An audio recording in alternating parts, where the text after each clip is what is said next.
வெறும் விமர்சனமா மட்டும் பேசாம அந்த உங்களுடன் ஸ்டாலின் திட்டத்துடைய பேப்பரை கையில வச்சுட்டு இதுல 46 வகையான சேவைகள் இருக்கு, இத உங்ககிட்ட கொண்டு வந்து கொடுப்பாங்க, அதிகாரிகள் கிட்ட நீங்க சொன்னீங்கன்னா அதை தீர்த்து வச்சிருவாங்கன்னு சொல்லிட்டு அந்த உங்களுடன் ஸ்டாலின் திட்டத்தை மேற்கோள் காட்டி அதை விவரிச்சு சொல்லியிருக்காரு இபிஎஸ் அவர்கள்.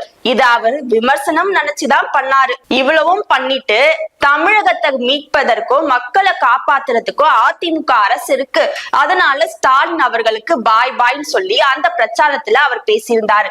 இதுக்கு எல்லாத்துக்கும் சேர்த்து வச்சு முதல்வரான ஸ்டாலின் அவர்கள் நேரடியாகவே பதிலடி கொடுத்திருக்காரு. அவர் என்ன சொல்றாரு அப்படின்னா, உங்களுடன் ஸ்டாலின் திட்டத்தை ரொம்ப விமர்சித்து பேசுற அதிமேதாவியான எடப்பாடி அவர்களே, நான் எல்லார்கிட்டயும் மனு வாங்கினேன். அந்த மனுவெல்லாம் எப்பவும் எக்ஸல் ஷீட்டா மாத்தி அதை ஒர்க் ஷீட்டா மாத்தி நாங்க அதை தீர்வு கண்டுட்டோம் அப்படின்னு சொல்லியிருக்காரு மு.க. ஸ்டாலின் அவர்கள். அதே மாதிரி எங்களுடைய திட்டமான உங்களுடன் ஸ்டாலின் திட்டத்தை நீங்க பிரச்சாரம் பண்ற விமர்சனம் பண்றன்ற பேர்ல அதுல என்னென்ன சேவைகள் இருக்கு, அது எப்படி பண்ணணும் அப்படின்னு நீங்க மக்களுக்கு விளக்கம் கொடுத்ததுக்கு ரொம்ப நன்றி.